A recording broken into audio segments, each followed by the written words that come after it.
About to go live with evidence-based audio. You know where to look. Pipeline Audio YouTube channel, Kohle Music School, etc.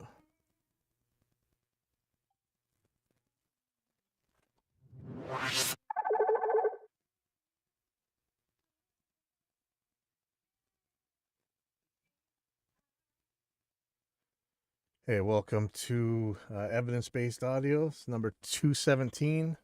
This is I'm watching Kohle Audio Cult. He's had a couple of videos lately that, I watch this guy a lot because he runs into and has solutions for a lot of the problems that they have with certain styles of mixing and editing certain styles of music and studio stuff in general. I wasn't really, let's look at what we got here. Hello, everybody. Thank you. Okay, now they're paused. So we watched this DI video. It says which DI box for your guitar or bass, all the info you need. But they were making some possibly claims about the different sounds between different DI boxes. But he didn't provide any real measurements or anything. I suppose you might be able to download the files, but there were some obvious differences in some of it. And when we did our tests with a lot of different DI boxes and actually provided the charts and graphs, those are all over at pipelineaudio.net. In fact, I'll just show you what. Pipelineaudio.net. See articles, real gear measurements, direct boxes. When we actually checked this stuff, most of the DI boxes, even some of the cheapest ones out there, when it came to noise, distortion, and frequency response and bandwidth, they were so close. From the cheapest piece of crap to the most expensive ones were actually pretty bad at reproducing your sound, which was kind of nuts to see, but perhaps it's a sound that somebody wants. The highs were rolled off and a lot of noise and distortion. But in general, mic preamps were so close together that I really had some trouble with his video, which DI box for guitar or bass, all the info you need. Maybe we'll go over that a little bit in here, but again, when you're making claims, you got to provide the measurements, the evidence. It's listening. Your ears are no good for this. I'm sorry. I know this is an audio. We're talking about audio. We're talking about hearing, but when it comes to actually comparing sources, your ears are pretty bad. And I don't know that I ever have to show it again, but if you ever seen a video on the McGurk effect, here you go. Let me just play a little bit of this. Effect. Ba. Take another Ba. look. Ba. Concentrate first on the right of the screen. Ba. Now to the left of the screen. Ba. The illusion occurs because what you are seeing clashes with what you are hearing. Ba.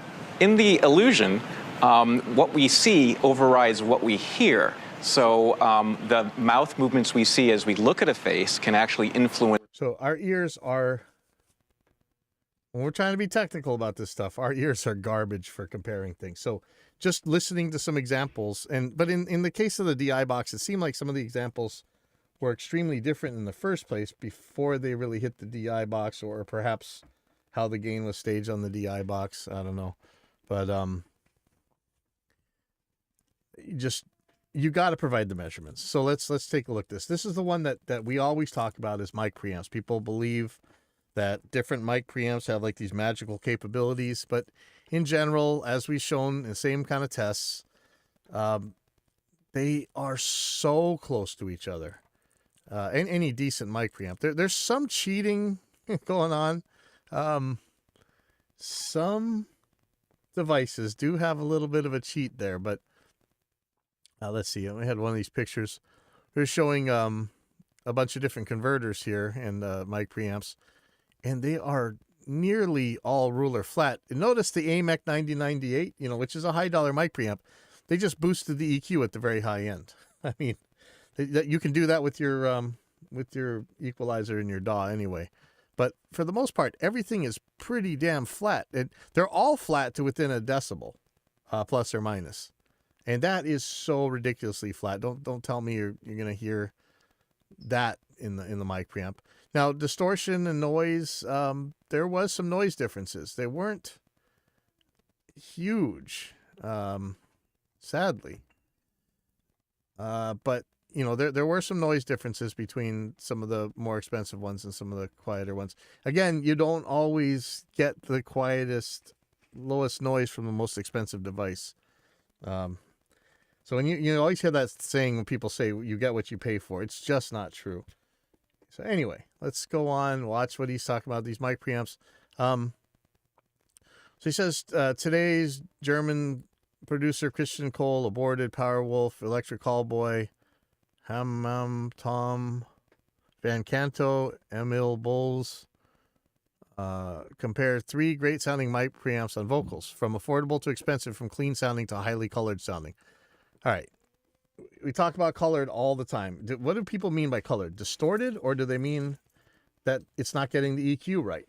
To me, a good mic preamp is just flat. It's not gonna add or take away from the sound that you're capturing from the microphone that you've got. And what does it mean, good sounding? So we're already off to kind of some weasel words. I don't know if I want to say it that way. Christian Kohle's been a friend of AIX DSP for a while, I think, and it's not making an enemy here. I just would like to see more concrete terms. But let's see what we got here. Let's talk about microphone preamplifiers. Today I want to do a mic pre shootout, unlike any mic pre shootout you've seen before. I'm going to compare 3 very different mic pre designs, from quite affordable to quite expensive, from what they call clean sounding to what they call highly colored sounding. We're going to record vocals, but here's the fun part. We're going to use them the normal way, but we're also going to drive them into distortion. We're going to hit. So here's where we go. But look, people always talk about, oh yeah, you got to start distorting the mic preamps before you hear the differences between them. Well, really, 99.9999999% of the time when you're using mic preamps, you're not distorting them. You're trying to make your mic louder so you can record it. You just want, you want, ideally, like they used to say, a straight wire with gain. So, when we distort stuff, sure. I mean, it's just like guitar amps, right? Guitar amps sound different. You can distort them. But I always ask, what does good mean? Like, is there anything, think about anything you could do to a signal.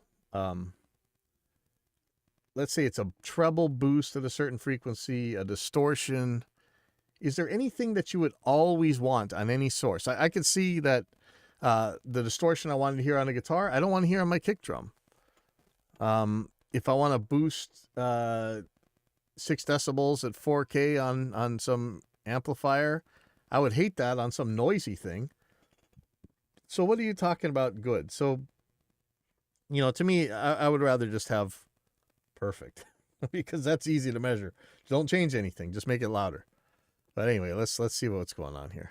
Them hard, we're going to make them sing so they show us their true character. If you thought talk about, again, character, the character of the mic preamp should be nothing. And when people say colored and character and stuff, they're usually extending that claim down into the lower, in the what should be the linear range of the mic preamp. If you're really talking about just distorting mic preamps, sure. But you know what? You don't need a really expensive mic preamp to sound good when it's distorted. There's ways around that as well. mic pre's were boring, you might want to check this out. Have a listen.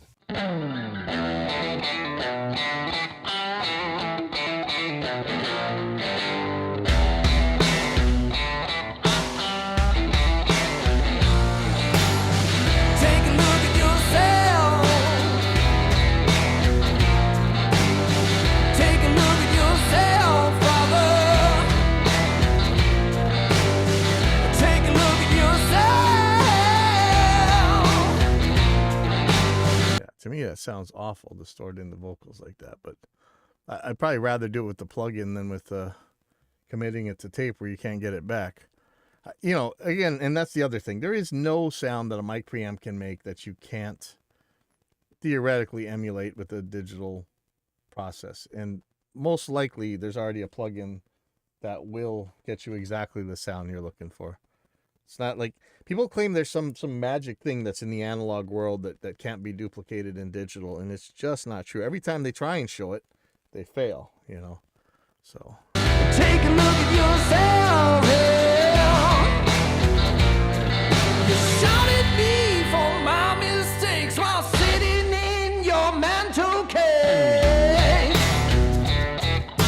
And you know, here's again, since this is a nonlinear process, some of it sounds cool. Like if you're looking for that thick kind of saturated sound, you hear it on some notes and not others, which is not really ideal. You might want to normally kind of put a compressor before that stuff so you can get everything to kind of scrunch the same way. But maybe this is how you want it. I don't know.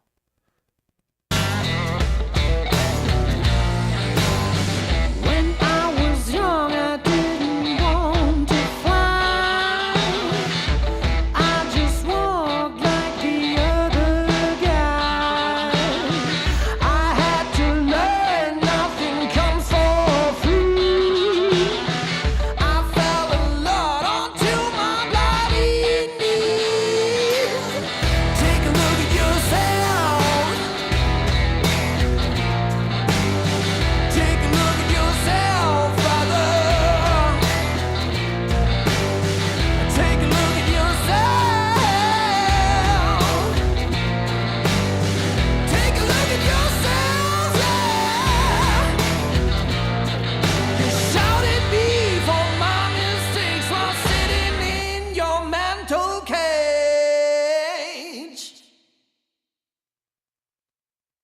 And as you know, if we do tests and shootouts on this channel, we always try to make them properly. So Okay. I don't know that. I only watched the DI video, and I would say that was anything but proper. That really should have provided some measurements, some charts, some O-scope outputs. To me, I mean, if you're gonna make claims about differences, you can any difference that's there, you can show it, you can measure it. let me explain the setup. The differences between mic preamps can be very subtle. So I believe it's highly important to actually record the exact same performance if you want to compare those preamps, because the difference between one take and another might already be bigger than the difference. Yes, and you know, you see this every single time somebody tries to do an A/B test, and they're like, well, here I'm going to play my favorite guitar. Here's what it sounds like. Now I'm going to play this piece of crap guitar that I don't like, and here's what it sounds like. And, you know, you got two completely different performances. You know, there's so many psychological factors that go into it and stuff. So you need the same source, and that makes it tricky with vocals and stuff. I guess you could do a splitter, but then somebody's going to say, oh, you wrecked the impedance curves that the mic preamp needs to work with. You could record a piano, but you say, well, that's a piano, that's not a voice. You know, so it's tricky Between the preamps. So today we are using a mic splitter from ADT, Atelier der Tonkunst, very transparent sounding mic splitter. So see with the splitter, like I said, somebody's going to say, you know, you changed the impedance, the splitter made all the difference. But here's my thing. If the differences are so subtle that something like a splitter makes it impossible to hear the differences anymore, the difference doesn't matter. Even if you could measure it, which I'm almost positive, well, most of the time, never mind, almost positive, most of the time you can't measure it because they're the same. Anyway, let me get back to this. So we're going to record the same performance with 3 different mic preamps. And that way we can make sure we're actually comparing apples to apples. This is good. And like I told you, I want to test those preamps with different settings. So I want to go from clean to really, really dirty. I'm going to hit them really hard, believe me. I'm going to fully crank those preamps without distorting my converters.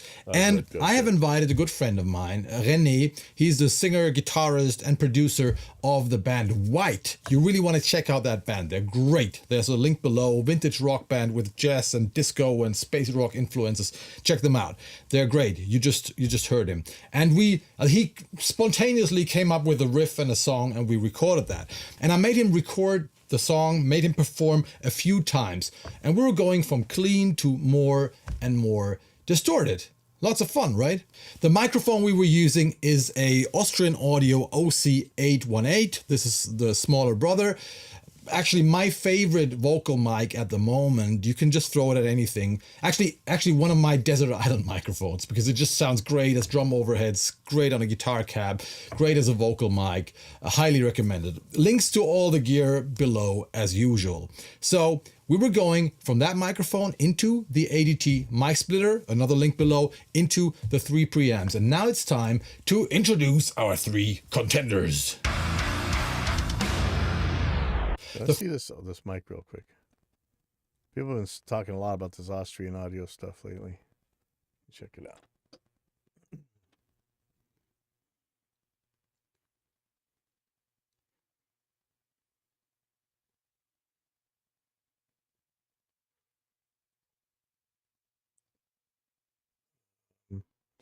This is multi-pattern.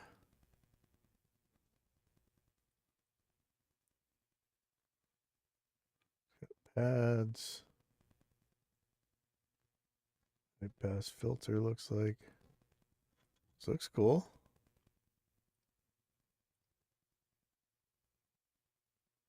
Yeah.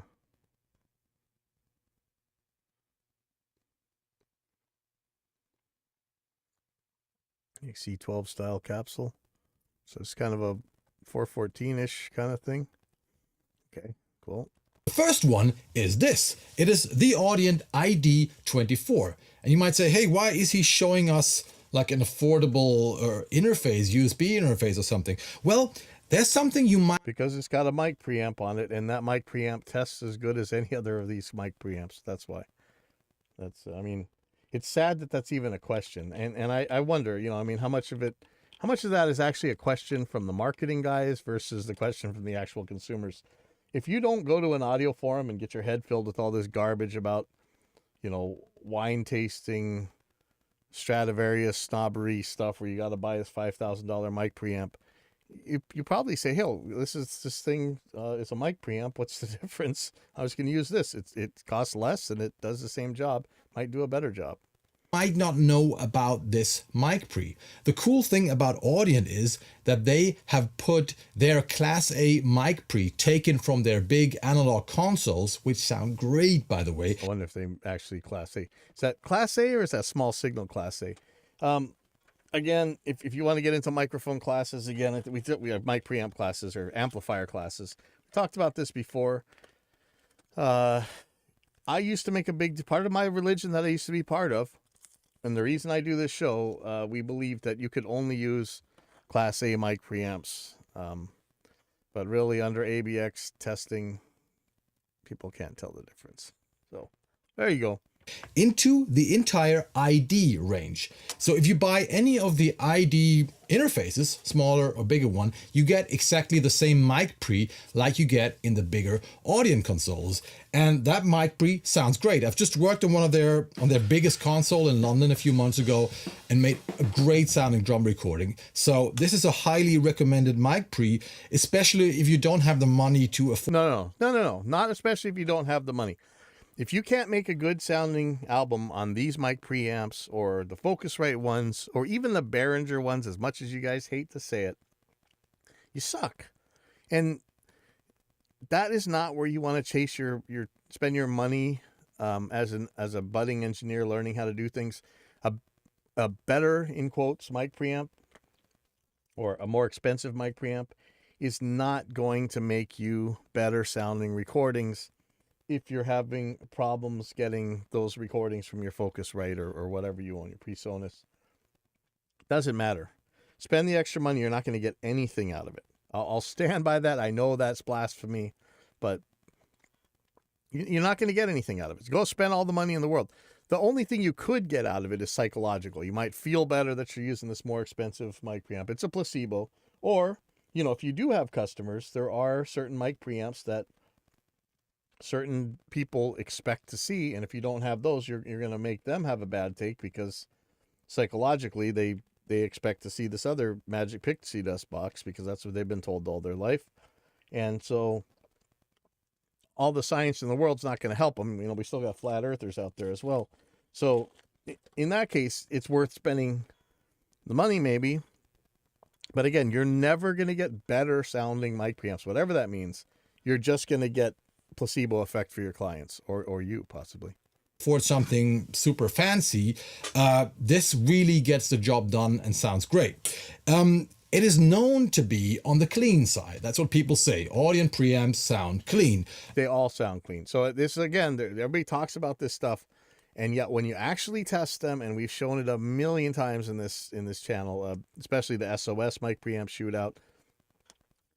One person describes a mic preamp as super clean. The other one describes it as colored and warm, and it's the same mic preamp. Mic preamp tests are freaking horoscopes.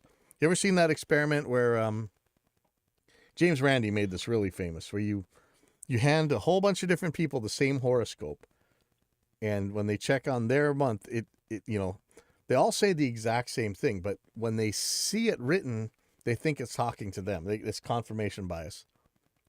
But today I'm going to fully crank this thing into distortion. I don't think anybody has ever done that. I can already see some people at Audient getting nervous maybe. No, that's fun. Let's crank this thing. And the price for this one, depending on which interface you buy, can be below 100 euros per channel, which is pretty ridiculous for a mic pre like this. The next preamp I want to show you is also a preamp that I use a lot, that I have been using for years and that I really like. It comes from Warm Audio and is Warm Audio's take on the American classic mic pre design from the 70s, API.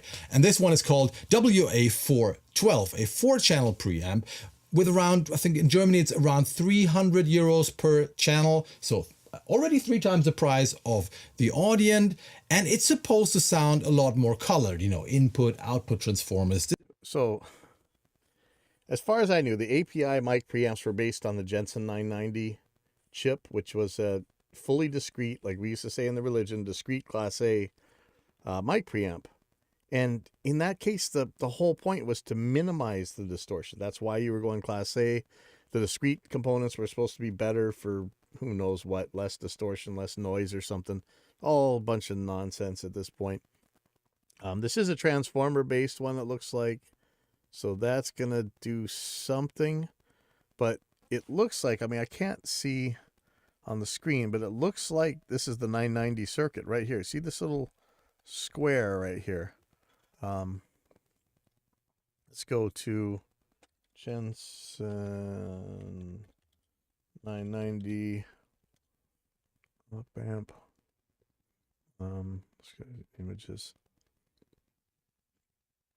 So here was, yeah, see here's the API one. 2520. Here's is this a Jensen one? So you see this, it's got the all discrete parts here. I could pull up the PDF if you really want to see it, but that's what this looks like in this picture here. This looks like the Jensen 990 circuit right here. And if that is that a Jensen mic preamp transformer right there? See, this is open. That's interesting. Anyway, let's go on. Discrete op amp. The input impedance is quite a bit lower compared to the Audient. So this is supposed to have a little more of a sound, especially if you hit it hard. But the whole claim making that chip was that it didn't have a sound. That was the whole point of it. So you see the same products being described by drastically different language. What I like about Warm Audio, I gotta say that, is they make great products that sound great, that feel great. This has been here for years. We have several Warm Audio devices here in our studio. It's kind of affordable, but they use high quality components. And I'm actually using the Warm Audio WA412 more because I also have 8 channels of real API preamps, but I'm actually using the Warm Audio a lot more. It sounds super close. That's one thing. And the other thing is it has an output trim, which makes it a lot easier to drive that thing, especially for today's tests. I think the newer API 4-channel preamps also have that. I have the old ones, they can't do that, and I need an analog pad and stuff. So mostly So when he says that it sounds pretty close, I don't know that I believe that he's actually cataloged any differences from these. Has he? Maybe he has. But maybe he just kind of used it on one session for one of them, and then he used the other one for the other one, and he couldn't really tell the difference. Because you know what? How many times do we find that these alleged experts, I'm not calling him an alleged expert, but like the wine tasters is a classic example. They can't even tell the difference between basic types of wine. They make all this talk about this stuff, and yet they can't tell the difference. So I don't know. You know, this is why I say provide the measurements or don't make these claims. If you're going to make the claims, you got to bring the evidence. I just go for the warm audio. I like it to distort my room mics, and I like that tone switch on guitar sometimes if you use dynamic mics. It's a cool preamp. But again, €300 per channel compared to €100, already a little more money. Let's move on. So now we have a clean sounding Class A preamp, quite affordable. Then we have something that is a little more expensive and supposed to be a little more colored sounding. So now I was looking for something super dirty, for the most dirty preamp out there. I was actually looking for a preamp called the Gas Cooker, but they don't make it anymore. So I was like, what am I gonna get? And then at NAMM 23, Warm Audio released this thing called the WA-MPX. And I was like, this is what I want, because it is based on the tube amp of an Ampex tape machine. It has 3 tubes, it has Cinemac transformers, it's intended to be driven hard, it's intended to... Okay, now, when Ampex made that machine, they didn't want a machine that distorted. The reason they made this stuff was they wanted the best possible, cleanest thing to record. You know, tape had a lot of limitations. And at the time, the technology was tubes. And so a lot of times when you talk to these, mic preamp designers, they don't want people, well, back in the day, they didn't want people to say, hey, this mic preamp changes the sound of the microphone. No, they wanted it to be accurate, or they wanted it to, have this clean signal that didn't distort and didn't make noise. And they're just claims. This is, again, sorry, I know this is hard to sit through all my pontificating, but go dirty. That's the whole point here, right? It has an inbuilt tape saturation, even inbuilt filters. So this design is supposed to go dirty, which means perfect. So we cover the entire range from clean to dirty. Now this mic preamp might be meant to distort, and they actually did some cool things to let you do that, but again, the original circuits back in the day, they were meant to be the best circuits you could get at the time, because there were so many limitations with noise and tape, and tape saturation wasn't necessarily a thing we wanted. I think people started really talking about that at the beginning of the digital age, when a lot of these myths came out. Dirty.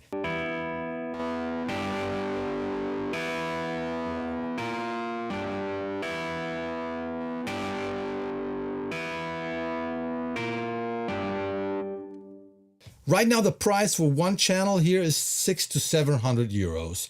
So once again, quite a lot more money, but then again, it also has a lot more features than the others. So time to get dirty. Let's start recording. So here we are in Cubase, and as I've told you, you see here, we've recorded several takes of the same song. And we're going from something like this to something like this.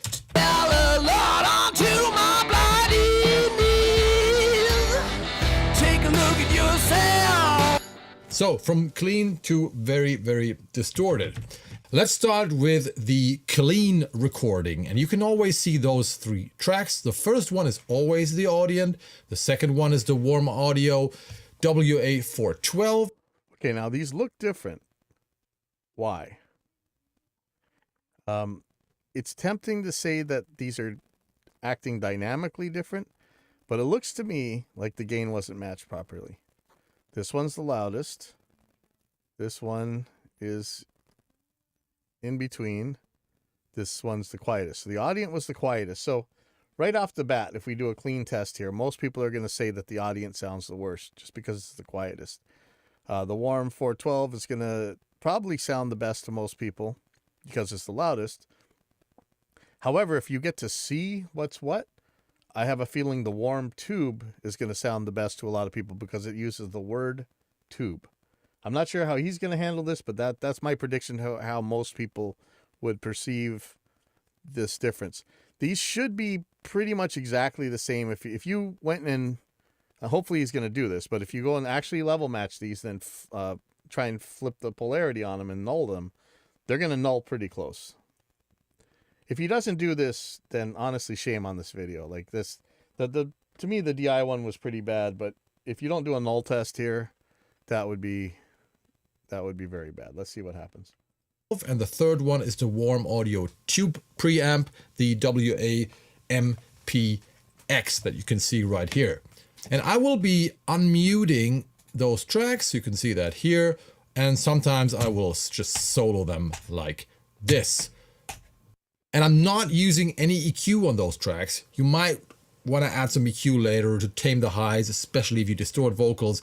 And I'm not using any reverb right now, which sounds a little weird. But, you know, we just want to compare the preamps. That's why. What I am using is a Waves RVox compressor on all of them. It just makes it easier to judge because otherwise, especially the quieter moments will just disappear. Same setting. All right. Well, so again, not sure how he level matched with maybe he level matched after the compressor because the compressor is going to act very, very, very differently depending on the level coming into it. I mean, that's its job is to act based on level. So, unless these compressors are matched for input level, this is already an extremely flawed test. They should have been level matched in right here somehow, but we'll see how this goes. Settings on all three tracks. Let's go. Take a look at yourself. Take a look at yourself, brother. Take a look at yourself. Take a look at yourself, yeah. Shout at me for my mistakes while sitting in your mantle cage. All right, I gotta say they all sound pretty close to each other in this setting. Let's just loop one of his lines here and have a listen. Take a look at yourself. Okay, so good. This is eliminating variables, right? So now at least we're hearing the exact same source take, you know, the original part, even though these aren't volume matched. But Take a look at yourself. Take a look at yourself. Take a look at yourself. There is a difference, but it is very, very subtle. And yes, what's the difference? I can tell you the difference right now. It's volume. There might be some high-end difference, but that would just mean that the other ones are probably missing it. I doubt the audience really adding any. It could be. you can actually hear it a little better if we go to this one over here. I want you to focus on the transients and on the high. I know this is terrible for me to say, but I can't believe people are using Cubase for mixing audio, like recording bands, like real bands. This is so crazy. The routing is so bad. It blows my mind that people still use this thing. High frequency details. Let's have a listen. Doubted me for my mistakes while sitting in your mantle cage. Doubted me for my mistakes while sitting in your mantle cage. Doubted me for my mistakes while sitting. All right, so to my ears, just going through here, YouTube compression, whatever, the high-end detail is better on the Audient than on the Warm. I'm not sure that that's actually true. I might be fooling myself. It might just be because it's quieter, you know, who knows. But if anything, the two Warm tracks are taking away some of the highs that seem like they should be there. Sitting in your mantle. Also, there's something happening right here on this Warm. Some kind of noise here. Listen to this. Doubted me for my mistakes while sitting in your it's on all mantle three. cage. You hear that? What is that? That's like a little wheeze. You'll hear it on the Warm. Doubted me for my mistakes while sitting in. Right there. And I've been switching between the Audient and the Warm Audio 2 preamp. And I feel like the Audient sounds a little more extended in the high end, and it feels like the audience has faster transients, which makes things sound a little more open and a little... People talk about transient response all the time when it comes to mic preamps and converters and stuff.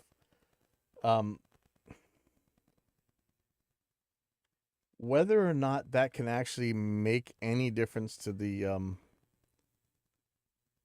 recorded sound, it's hard to say for me. I need to look more into it, but it seems like at the speed we're capturing stuff, it either works or it doesn't. Like, what would be the effect of a slow transient response? A little more fast and in your face, which I guess is just more accurate. Whereas, That's why I say, if anything, this cheapest mic preamp is going to be the best out of all three of these. the tube amp from Warm Audio seems to round off the transients. Yeah, you lose highs. You paid more money to lose some highs. So that's really, to me, that's what it comes down to. You paid more money, you got an inferior product.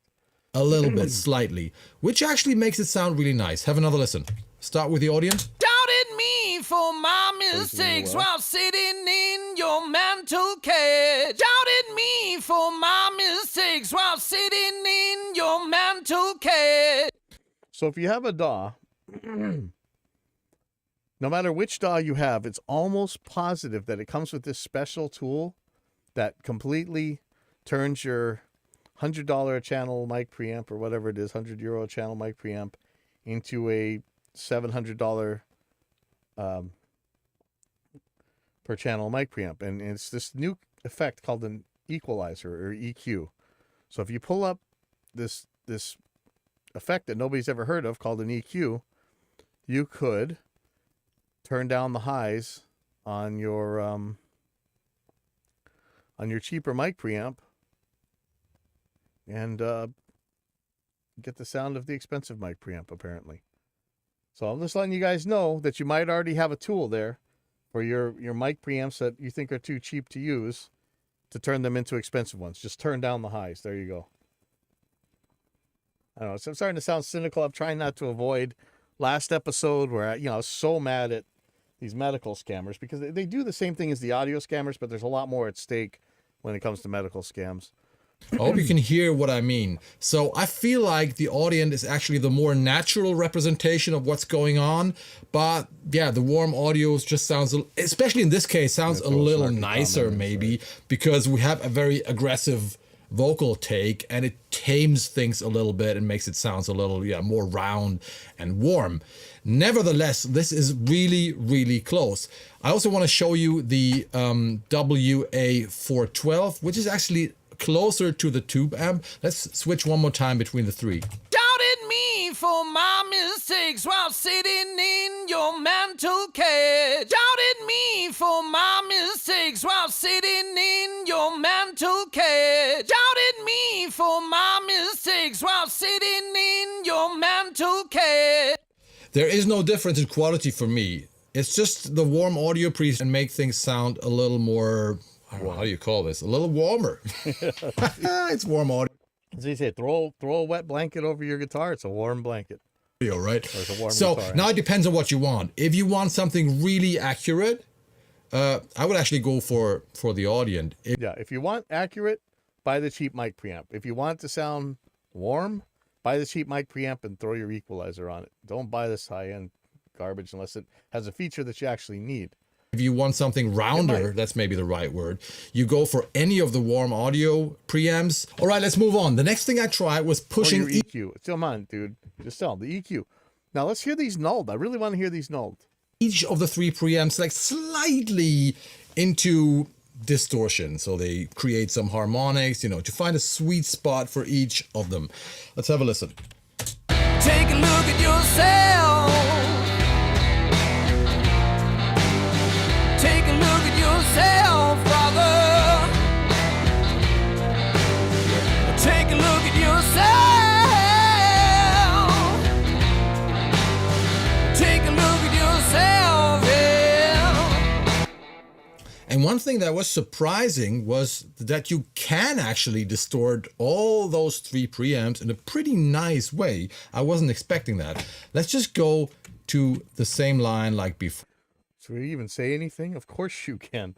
It depends. Does the audience actually have a some kind of trim? So the which is it? Audience ID 24. Let's take a look at that one. Audience ID 24. Is there actually a gain trim on here? Sometimes the manufacturer's pages are actually pretty hard to read. Okay. No. Wait, so he's got a gain control. How does he know he's not overloading the converters? I don't think he can, because that was the claim at the beginning, right? He said he wasn't going to overload the converters. I'm pretty sure he's clipping someplace. It could be the converters. Is there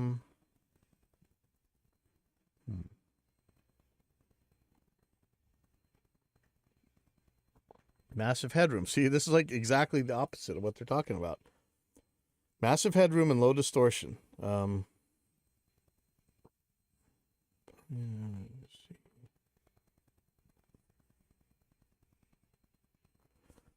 Yeah, I don't see a way to trim the audio down before the converters.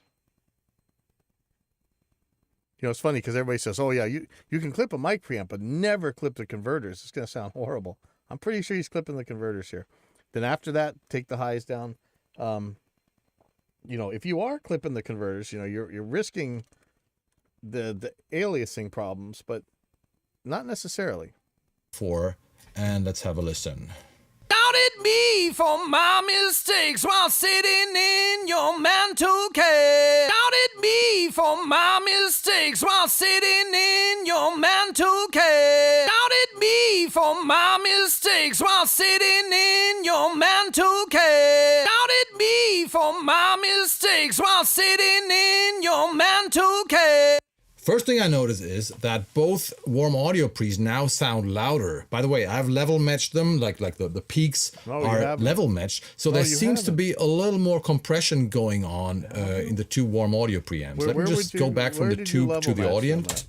Doubted me for my mistake. Where's yeah, you know, I don't know the Cubase mixer, so maybe he did level match them. I don't see where. Maybe he did it with the compressor output. I don't think that particular compressor has an input level, which would be where you need to match them. You need to match them before it gets the compressor. Because looking at them now, we know one's way the hell louder than the other, right? While sitting in your mantle cage. Doubted me for my mistakes while sitting in your mantle cage. Overall, Special guest gecko voice right there. You hear that guy? It's in the back of my room here someplace, I think. feel like the tube version sounds a little fuller. And once again, the audience has a little more high frequency detail, but also sounds a little more harsh now. Let me show you one more really interesting thing, which kind of shows you how the distortion sounds on each of the preamps. If we look at this here, look how shaved off the waveform is on both the... Yeah, look at this. So this is asymmetrical clipping. Why would that clip asymmetrically? Notice them both clipping asymmetrically. There is some, looks like some clipping on the, these seem to clip very closely together. Again, this guy's quieter. This both seems to clip right where a converter would clip. These have a slightly different shape to them. But notice we're mostly seeing this asymmetry here. Maybe there's a DC offset in the audient that's not in the other ones as much. The warm tube, again, you know, they talk about like how square are the tube distortion versus transistor. It's not quite that simple, but it is interesting to see here. The audient and the warm audio 412. It really looks like hard clipping. It looks like clipping your converter or something. Clipping. And the tube amp has a way smoother waveform here. And that is, no matter how hard you drive them, it's always the same thing. So the other two, the solid state preamps, always look clipped at some point, whereas the tube preamp always looks more like a distorted guitar waveform or something. And remember, you could do that with transistors as well. You could do that with solid state. And I think we're kind of comparing apples and oranges by where and how these things are clipping. Which just shows me it goes into distortion more smoothly. And that brings us to take number 3, where we went a little further one more time. And I can tell you, it was much easier to dial in a usable amount of distortion and slowly dial that in on this one here compared to any of the other 2 preamps. Let me just explain one thing. In case you have asked yourself, how can I drive the Audient preamp that hard? And the trick was this: the Audient, because it's an interface, it's not a standalone preamp. So I was going with the mic, of course, into the mic pre, and then Audient has a balanced insert. By the way, that is so cool. Thank you, Audient, for adding a balanced insert. That is just such a professional feature for a small interface like this. So because at some point, if you push the preamp, you're going to clip the converter. Okay, this is awesome. He's actually talking about a point that I brought up earlier. I was saying, you're definitely clipping the converters on this thing because there's no way to turn it down. So maybe he threw something in the effects loop or in the insert in order to turn it down. It's inside of this thing. So I used the insert to go into a line input of my interface, which takes up to, I think, more than 30 dB plus 30 dB. So I could really crank. Was he going into the same interface for the other things? This is really changing it without clipping my converters. But then again, on both the Audient and the Warm Audio 412, it was much more difficult to find a sweet spot because they both suddenly went from clean into distortion. Whereas the tube amp that's what their circuits are meant to be clean all the way up until you aren't clean anymore. They're not made to distort. They're made to give you as much headroom as you can possibly get. Because again, we had the limitations of tape recording back in the day. This other thing is purposely distorted to have like soft clipping and purposely designed to have soft clipping and other kinds of distortion, it looks like. So yeah, it's going to be a much different circuit. Very smooth transition from clean to distorted. I'm going to show you later. And you can hear that in the next take. Let's use our usual line and switch between the different preamps. So you can see there's not much change on the Audient. Doubted me for my mistakes while sitting in your mantle cave. And the 412. Doubted me for my mistakes while sitting in your mantle cave. Whereas the tube amp, you can already see that. Doubted me for my mistakes while sitting in your mantle cave. Doubted me Has a way more audible but very smooth sounding distortion. for my mistakes while sitting in your mantle cave. Doubted me for my Doubted me for my mistakes while sitting in your mantle cave. And once again, look at the waveform here. Even if the tube version sounds way more distorted, it looks a lot more natural than the other two.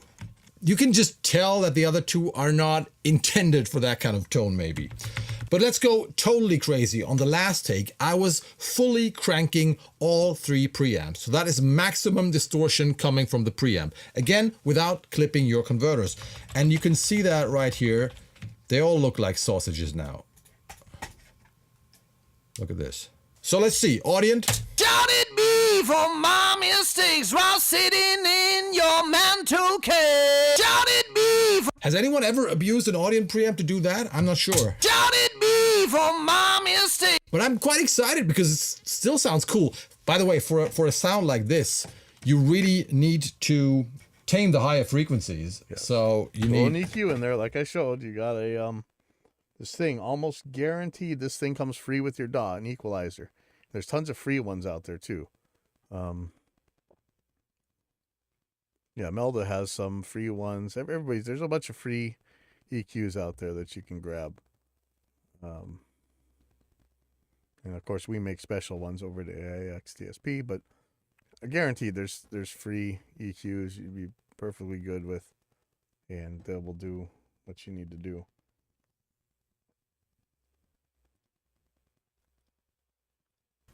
an EQ like this. While sitting in your mantle cave, shouted me me for my mistakes while sitting in your mantle cage. So let's compare this with and without the EQ. Okay, where are we here?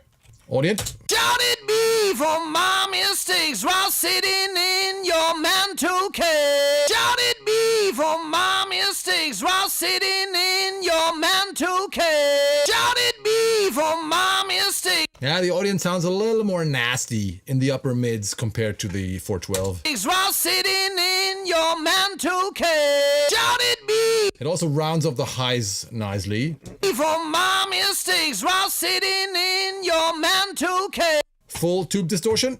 Shouted me for my mistakes while sitting in your mantle cage. Shouted me for my mistakes while sitting in your mantle cage. There's way more distortion compared to the... It's interesting that, you know, when you look at the waveform, the tube one looks more dynamic. It looks like it hasn't been messed with as much, but it does sound more distorted to me than the other two. Interesting.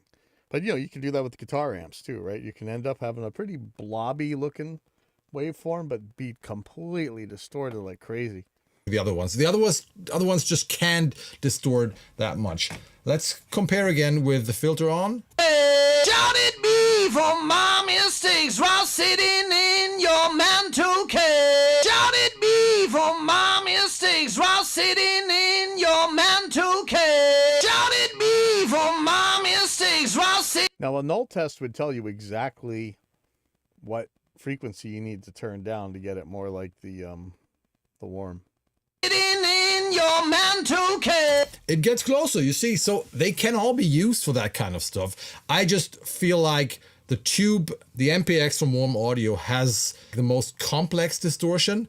It just sounds a little more sophisticated and a little less nasty. Sometimes you can also hear that, especially in the low end, that sometimes, even the singer was complaining about that with the other two, the 412 and the Audient, you get those burp, burp, weird distortion in the low end, like Take a look at yourself.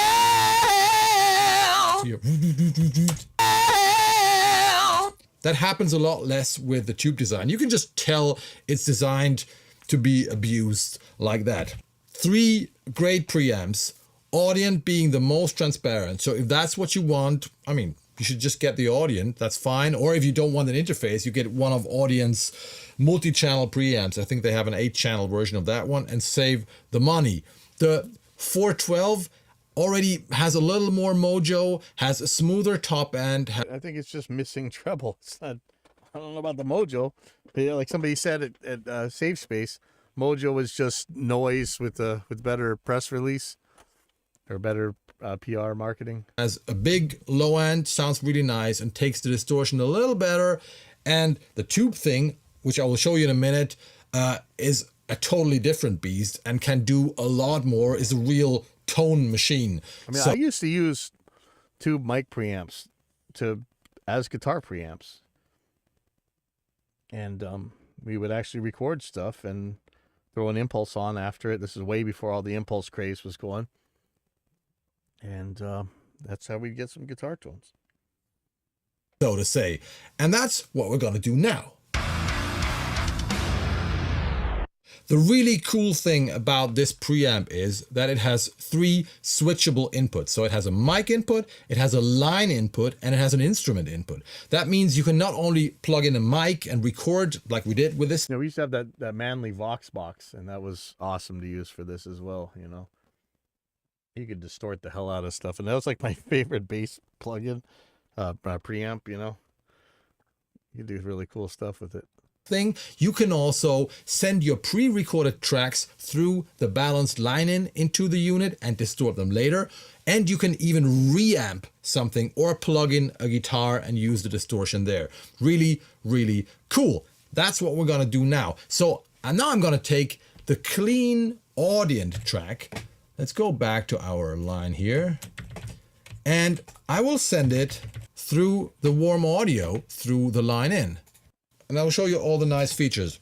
Doubted me for my mistakes while sitting in your mantle cage. Doubted me for my mistakes while sitting in your mantle cage. Doubted me for my mistakes while sitting in your mantle cage. Doubted me. Look how smoothly you can dial in the distortion. Sitting in your mental cage, doubted me for my mistakes while sitting in your mental cage. And then you have different switches. First one is the tone, which lowers the impedance, which is the most subtle effect and is, I'm pretty sure it's more obvious if you have a dynamic or a ribbon mic. Plug your guitar and see For what my that does. mistakes while sitting in your mental cage. Doubted me for my mistakes while sitting in your mental cage. Doubted me for I feel it thickens and warms up the tone a little bit. your mental cage. Probably just takes Doubted the me highs out for like any my other mistakes computer's while mismatch sitting does, right? in. A lot more interesting is this one, the tape saturation. Have a listen. While sitting in your mental cage. Doubted me for my mistakes while sitting in. It's not only adding a different kind of distortion than just cranking the gain, it also rounds off the highs. It's hard to hear right now because of all the added harmonics, but I will show you in a minute.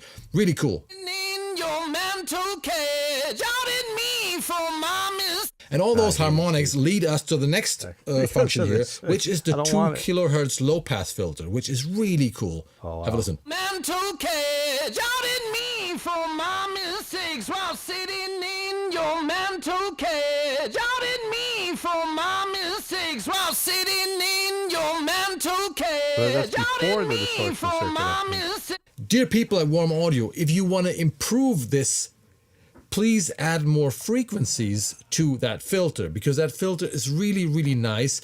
It's just a little too extreme sometimes. So having something like 2K, 4K, and 6K would be so cool and would make this a lot more versatile. And if you add a lot of distortion, it always makes sense to turn on the high pass filter because you don't really want all that low end going into the distortion. Mental cage, doubted me for my mistakes while sitting in your mental cage. Doubted me for my mistakes while sitting in your mental cage. Doubted me for my mistakes while sitting in your mental cage. Doubted me for my mistakes while sitting in your mental cage. Doubted me for my mistakes. And now have a listen. If I use more distortion, you can hear how the tape saturation adds even more distortion, but also rounds off the highs a little bit. In your mental cage, doubted me for my mistakes while sitting. So you have more mid-range distortion, but less of the very high sizzle. My mistakes while sitting in your mental cage, doubted me. So that means if you are afraid of distorting your vocals during the recording session, or if you want to use a cleaner sounding preamp because you don't know if you want to distort them in the first place or not, like we do now. We record something with the audience and then we distort it later. This is really, really powerful. Take a look at yourself.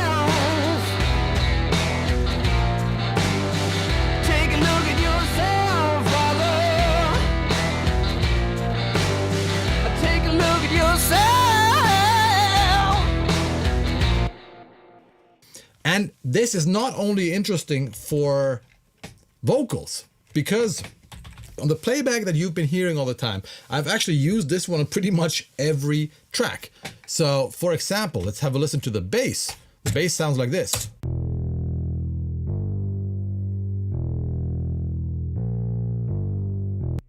And originally, this is the most boring sounding bass ever. It's just the stock bass preset in the Contact library. And it sounds like this. Programmed bass, obviously. And I send it through the MPX and it sounds like this.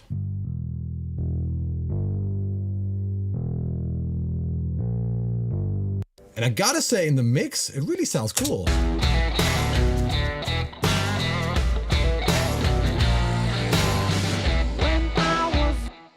And now listen to this. We also have a Rhodes here from Waves, this one here. Or some kind of electric piano, this one here. And originally it sounds like this. But I turned it into this. Yeah. Yeah, I would do this with the plugin, but this is, I do this cool. So bass from 2 And piano.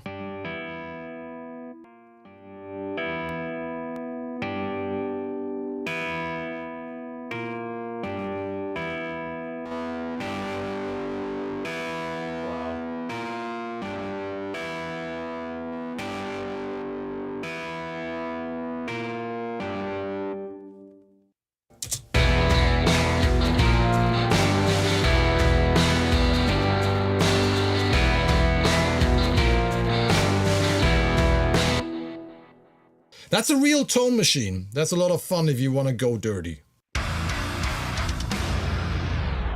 Okay, everybody, I hope this was interesting. Let me sum it up one more time.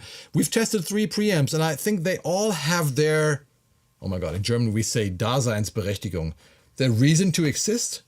Maybe, yeah. Their reason to exist. All right. I hope you enjoyed this presentation. Let me know which one you prefer. Which one is your favorite? Are you like more the clean or the...